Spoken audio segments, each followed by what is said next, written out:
else.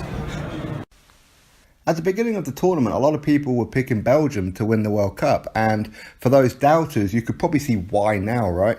They have just knocked out Brazil from the World Cup. Brazil would have also been a hot favourite, right?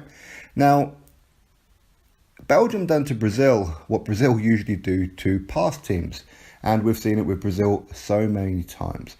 They're an absolutely class team. They always produce some quality world-class players each and every time. And this World Cup's no different really, although you could probably argue that this Brazilian team isn't as good as maybe some of the past. And I'm fully with you on that one. Because Brazil in this game, they have some quality players. Neymar, brilliant player. Willian, of course, we all know him. Coutinho, no doubt. Paulinho, Marcelo, Miranda, Thiago Silva. Their goalkeeper Becker, I don't really know who he is. But with Belgium, again, they've got some class players, and a lot of these guys, they play in the Premier League. Vincent Kompany, you've got Vertonghen, you've got Courtois in goal, you've got Alex Witsel, fantastic player. I've always loved Alex Witsel. Crazy hair, but fantastic player. You've got Fellaini, you've got Lukaku, De Bruyne up front, Eden Hazard. So this was always going to be a very, very good game, no doubt about it. Now, as far as the stats go, and this is pretty much is what's going to kind of give you the perspective of how the match went. So on 13 minutes, Rosa scores an own goal. So Belgium are 1-0 up after only 13 minutes. When you go down a goal so early on in the game, it's quite deflating. Brazil are very, very good at taking hold of the game and getting the lead, getting like a bit of a cushion, frustrating the opponents, and then getting another one, sitting back and just messing about with the ball, getting the win. And if the team is really frustrated, then Brazil will go on the attack. Brazil have always been a very, very good counter-attacking team and just attacking team in general, right? They produce flair players, no doubt. Now Belgium, as I said, they go 1-0 up with an own goal. So automatically Brazil are in a position that they're not quite used to. And then De Bruyne, he scores a goal on the half-hour mark. So they go in 2-0 down. Brazil, not used to this. And Belgium would know this, of course. So Belgium played Brazil at their own tricks. So they sat back and frustrated Brazil. Now, the stats will tell you exactly what it is, where Brazil had 27 shots compared to Belgium's 9. Out of 27 shots, 9 of those were on target from Brazil. But yet only one goal goes in, which happened on the 76th minute, so only 15 minutes left to go, against Augusto. So it's 2-1 to Belgium, and Brazil are hammering. They're going for it. The possession rate is far superior to Belgium. Well, I say far superior, 59% compared to 41%. And they make 521 passes compared to Belgium, 374. So again, if you haven't seen the game, you'll pretty much know exactly how this game is going. Brazil want this game, and Belgium are having none of it. And they're quite happy to sit on this lead and get to 90 minutes and progress to the semi-final.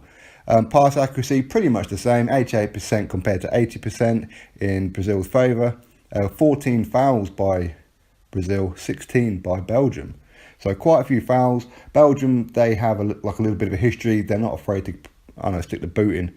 Both of them had 2 yellow cards each, and Brazil had 8 corners compared to Belgium's 4. So those stats there will tell you the tale that Belgium went up with a 2-goal cushion and was happy to just sit out the rest of the 90 minutes. And of course, if an opportunity was to come up, of course they're going to go for it. But Brazil, as I said, very, very good. They've got lots of flair players and are very good at counter-attacking. So Belgium were quite happy to just defend their lead, get to the semi-final.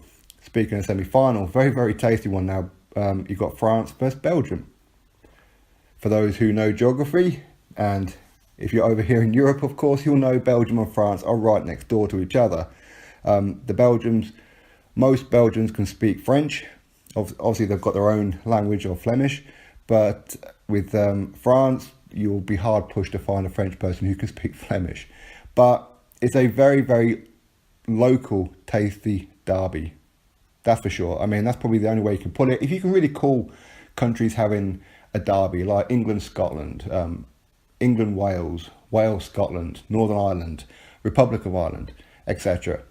So with France, it's, of course, Belgium. And this is an exciting semi-final. And it's very hard to pick a winner. I'm probably going to maybe edge with Belgium to get past France. Potentially, maybe, I don't know. It depends on which state of mind either team turns up with. But, of course, tomorrow we have, as in England, we have Sweden. And we're also going to get Russia versus Croatia. So you could probably argue that if England are going to win this World Cup, which is what I've said for a little while now, if England are ever going to win a World Cup, this is the best opportunity to do it.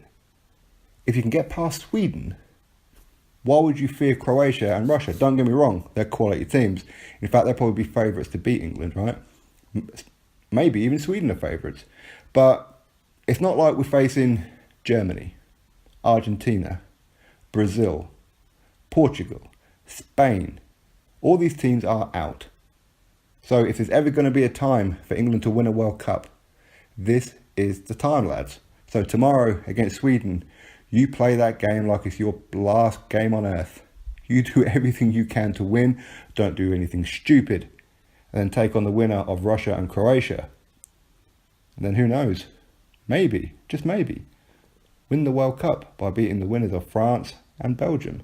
But let's see, is football coming home or is it staying offshore? Let's find out tomorrow. Drop your thoughts below, click that thumbs up, subscribe. Catch you all in the next video.